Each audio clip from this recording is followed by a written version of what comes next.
Okay. Today I want to start by going back to the episode Are There Undateable Men? That was a couple episodes ago, and I won't get into the details about what that was about. You all are welcome to go back and check that out for yourselves. But the reason that I'm bringing that up is because I saw an interview with Venus Williams the other day. And for people that don't know, Venus Williams is the older sister of Serena. They both play tennis. They've both won multiple Grand Slam titles, things like that. I'm assuming that you all know that. So, yeah, but just for the few people that didn't, like there might be somebody in Gaza that might not know. And for the record, there are, for whatever reason, there are people in Gaza that have listened to this podcast. Go figure that one. I can't. Anyway, she was asked if she was single, and she replied that she was very single. Okay. And then she followed that up by saying that maybe she's undateable, which made me think to back to that undateable episode and the things that I said in that episode. What was disappointing to me though was that there were no follow-up questions. Like and it's not that I really expected there to be any follow-up questions, but it would have been cool if someone would have asked like why she felt that way. And even if she said that as a joke, I'd be interested in knowing what made her say that as a joke. And so it just speaks to the fact that while, I don't know if women, you know, think of men as being dateable, men definitely think of women being undateable. And in Venus's case, she might be one of the people that might be undateable. But with that said, though, I'm just saying that stuff. And the reason I'm just saying that stuff is because I don't really know anything about Venus. It's like, while it seems like I feel like I know everything about her sister, Venus has always been the more reserved one. It's like off the court, the only thing I can think about when it comes to Venus was when she was in that car accident years ago and she hit another car and it resulted in a man dying. He had a heart attack or something like that. But outside of that, you don't really hear anything about Venus's personal life or anything like that. Definitely not her dating life. I actually had to Google it. And even when I Googled it, it's like I saw that there was like a relationship here, a relationship there, but nothing like notable like her sister, Serena, who seems like everything about everybody that she's dated. She's dated celebrities, she's dated this guy, that guy. And not to say that there's anything wrong with any of that. Hey, you date who you date, you do what you do. So maybe Venus joked about being undateable because she's crazy, which goes back to one of the reasons that I said in that episode that men declare women to be undateable. Or maybe just being realistic and serious about the thing. Maybe she just makes bad choices like the rest of us. Um, it's like, which leads me to wonder, like, what her exes might say about her. But even in that, it's like, how much stock can you really put into what somebody's exes say about you? I mean, of course, everything I say about my exes is 100% true and objective. At least I think so. But going back to Venus, she is a Gemini. So she does have some crazy built into her just because she's a Gemini. And shout out to all the Geminis. But anyway, but while I was thinking about Venus's undateability though, and this is the real point of this episode, I started thinking about women who are like at the top of their game, metaphorically, and in her case, like the top of the world, and thinking about how that might impact like dating options.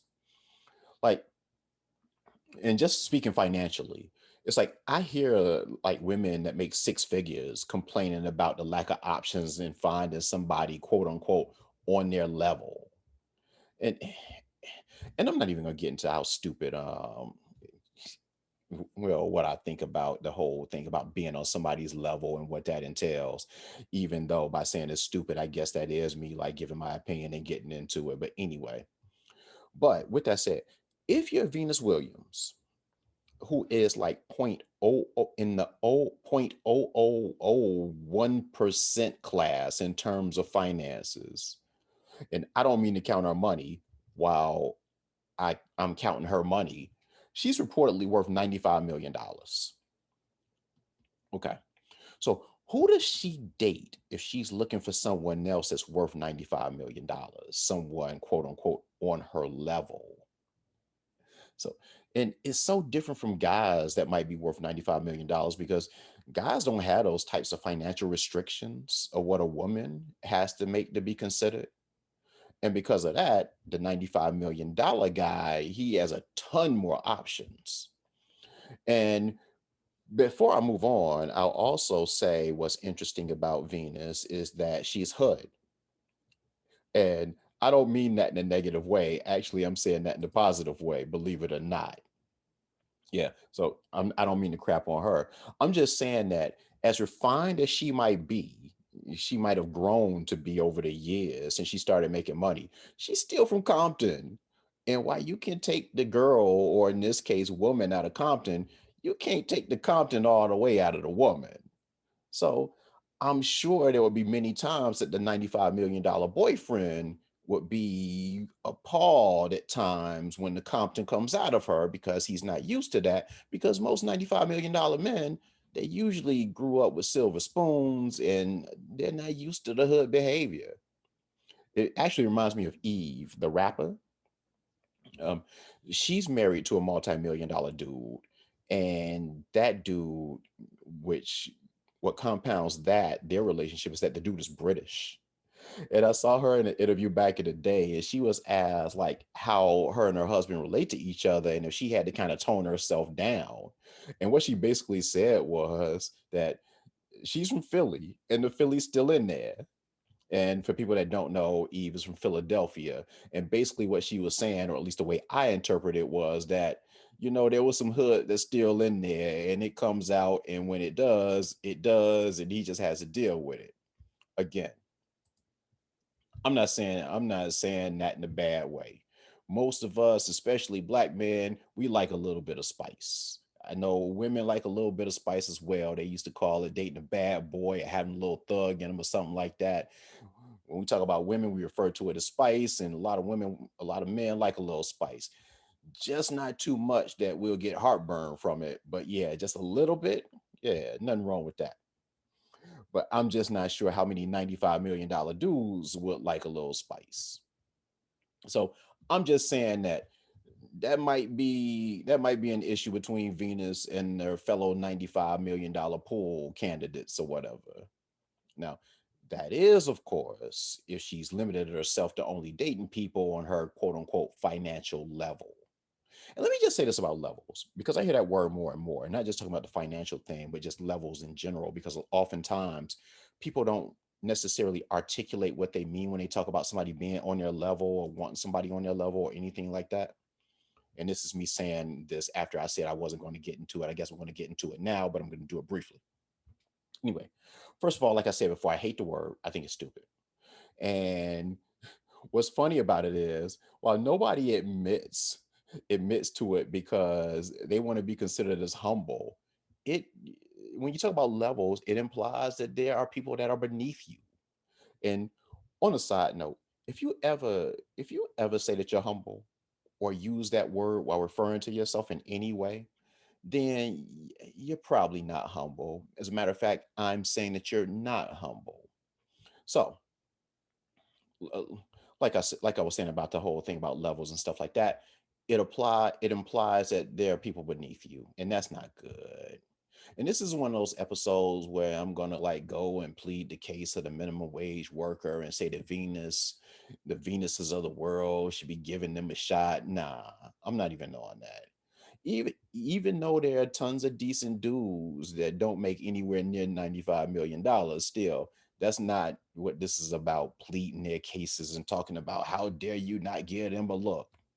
It's not what you're into. It is what it is.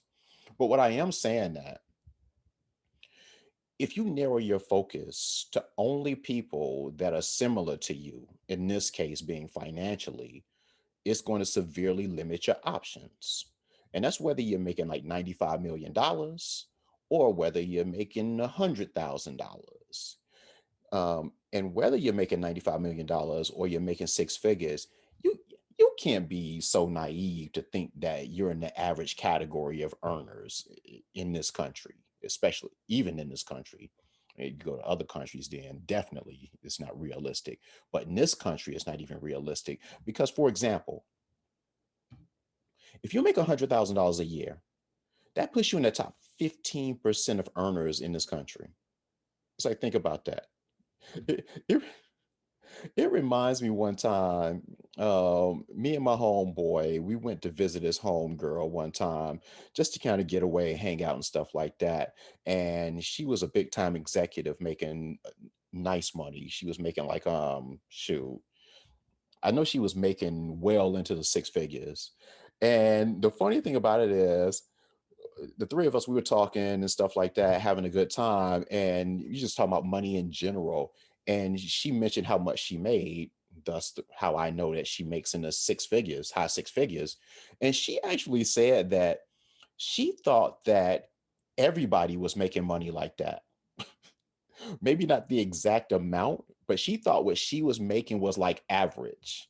And me and my homeboy looked over at each other, was like, what world is this woman living in?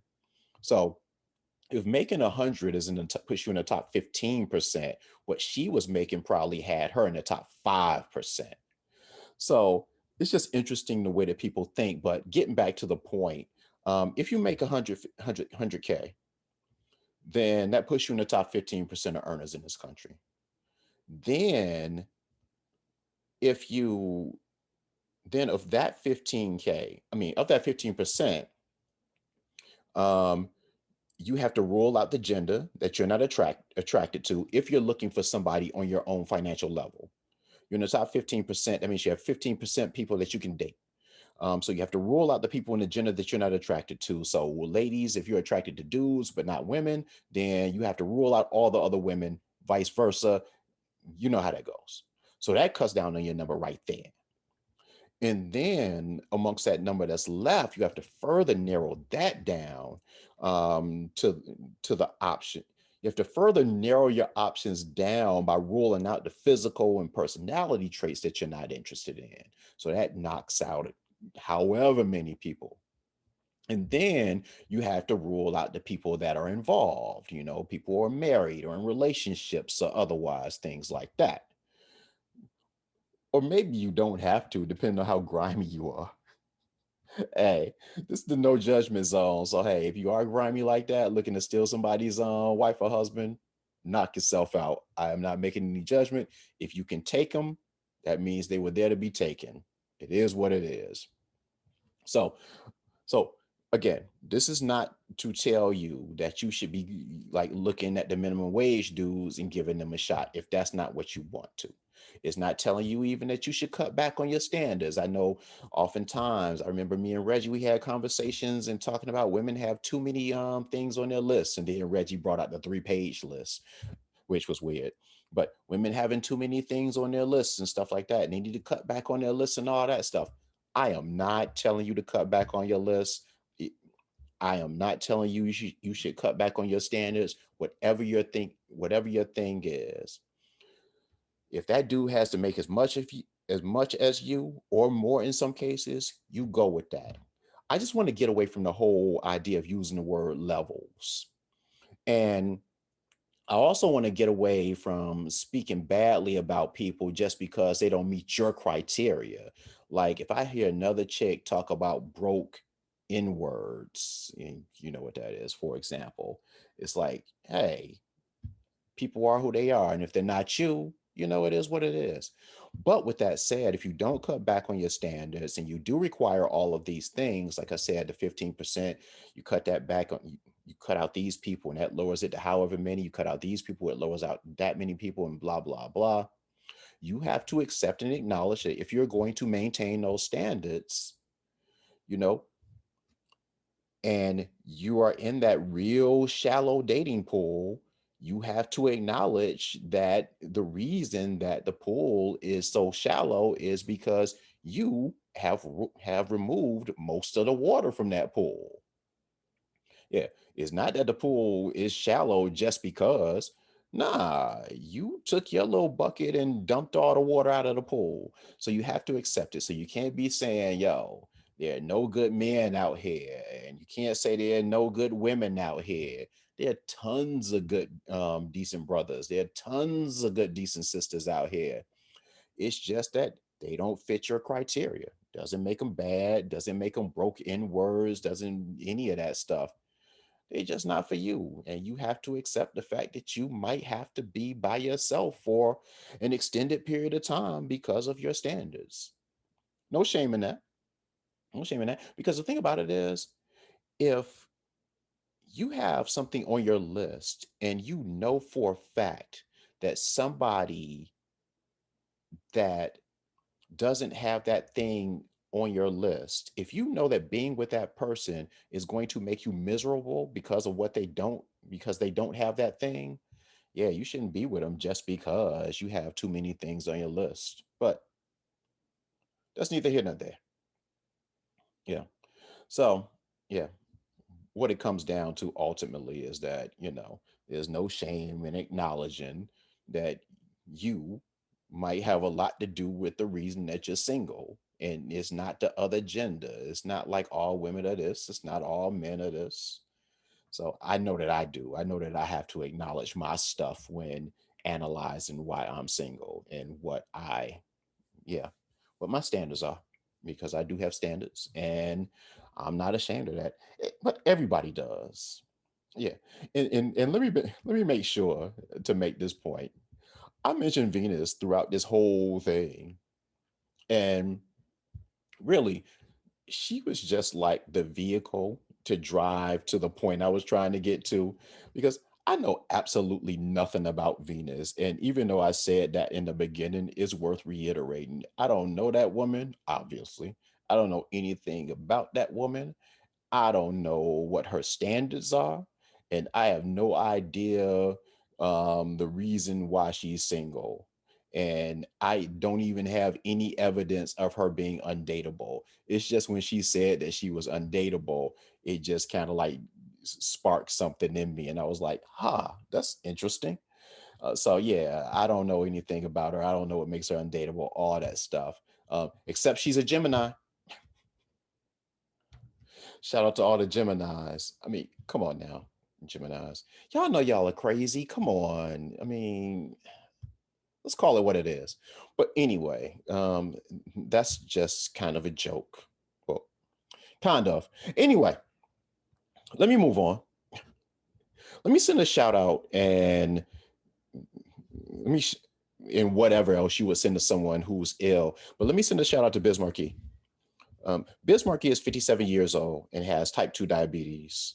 And what resonates with me is I remember an interview in 2014 where he was asked about it. And he said, like, they could cut off my feet, I could lose body parts and things like that, when referring to the consequences of his diabetes. Um, as of the time of this recording, he's still alive, despite reports, these false reports that he died. I tell you what, man, the media, in their efforts to be first, and this is somebody with coming from a journalism background, with all of their efforts to be first, boy, I tell you what, boy, it doesn't even matter anymore if they get it wrong. Just putting that man in the grave before he's, anyway, there's no need to get into that. But anyway, by the time that you hear this, knowing that most people won't listen to it on the actual day that it goes up, there's really no telling what his condition might be. And that's why I'm bringing it up. And it reminds me, like, back, it was New Year's Eve. I was at a party, and this was a few years ago in a hotel, and he was DJing in one of the rooms, and it was like different rooms that you could go in and all of that stuff. And when I went into the room where he was DJing, there weren't even like 10 people in the room that he was in. And I just remember thinking while I was in that room, it's like, do the people at this party like not realize who's up in here spinning? It's like Biz Marquee, but a lot of people didn't know he was a DJ. But anyway, just the fact that he was there just DJing for like such a small group of people, it's like it was just weird to me. Like you could like actually go up and touch him. Now that'd be weird to actually go up and touch him, but that's neither here nor there. The point is, you get the point. So shout out to him. I hope he recovers. I guess I don't know. I mean, boy, life. Also, I want to shout out to Prince Marky D. Prince Marky D of the Fat Boys, another rap group. He died in February, and I didn't mention it then, but for some reason, when I heard the news about Biz Markie, it made me think about Prince Marky D. Prince Marky D, he died, like I said, in February when he was 53 years old, and he died of congestive heart failure. And I don't want to get into the details about this. And people say I talk about health too much, but for the demographic of this podcast, I feel like have to keep harping on this because stuff like this, man. Come on, y'all. We have to do better. I know that we want to chill as we get older because of the time that we put in on this earth and all of that stuff. But because of that, that means that we need to work harder on ourselves, not just the mental, but the physical, not just the physical, but the mental. So that's all I'll say about that. And, yeah, hope for the best for Biz Marquee. And the last thing that I'll say before closing this whole thing out is I want to acknowledge that this is the 4th of July weekend coming up, and I want to send a happy 4th of July weekend to everybody out there. For the non-American audience, like I mentioned people earlier, the people that's listening in Gaza, go figure that one. Um, this is a day to celebrate America's independence from British rule. For me and many others, though, it has always been a day that we just saw as a day to work, a day that we don't have to go to work and we get to grill outside and eat barbecue. I guess I shouldn't be talking about barbecue after going through that whole thing about biz and talk about how we need to take care of ourselves. So I'll just say, yeah, eat vegan, eat vegetables. That's what we do on our days off on the 4th of July. Or I guess that's what we should be doing on the days off. Anyway, I don't care. But part of the reason that a lot of us only see it as a day off of work is because for many of us, when we think of 1776, we think about our ancestors being enslaved in this country. So to celebrate America's independence would be to completely ignore, in this case, my family's history. And it's funny because it's a history that is so greatly celebrated by every other ethnicity because when they think back to their ancestors, they can think about more positive things and not um, being beaten, killed, raped, etc., etc., etc. Now, with that said, I'm sure that the indigenous people, the Native Americans, they probably see it much in the same way that many Black people do. So shout out to them. We have something in common. And it's kind of like I said in the last episode when I was talking about women who has it worse when they go take their physicals. When we're talking about Native Americans and Black people, we can have a healthy debate as to who had it worse. But I think the thing that we can do is both acknowledge that neither one of us had it really good. And when you look at honestly where we are in this day and age today, the natives have it worse. Yeah. And don't get it twisted. I want to be clear about this. This is not some kind of anti-American rant or anything like that. I love living here. There is no other place that I would choose to live now, except maybe Monaco, someplace on the south of France. But that's neither here nor there. I love living here. So this is not some anti-American, I hate America stuff. I love this country. But you're not anti-American if you admit that there's some fucked up shit that's been going on. There's some fucked up shit that currently goes on, and there's some fucked up shit that will go on. It's kind of like I love my crackhead uncle, but that doesn't make him any less of a crackhead. I love him, but he's still a crackhead. So think of America as the crackhead uncle. I love him. I embrace him. I wouldn't trade him in for the world, but you have to acknowledge that he smokes crack. Probably not the best analogy, but happy 4th of July, everybody. I'm done here. Sorry, Venus, to use you as an example. I wasn't speaking about you specifically as if Venus Williams is listening to this. And sorry to all the Americans who are offended that I said something negative about America, the country that I love, and I have the country that gives me the right to say whatever the fuck I want to say. So, on that note, say goodbye, Reggie. Reggie didn't say anything, so I'll say goodbye for him. You can hit the music, even though the music's already playing. Goodbye.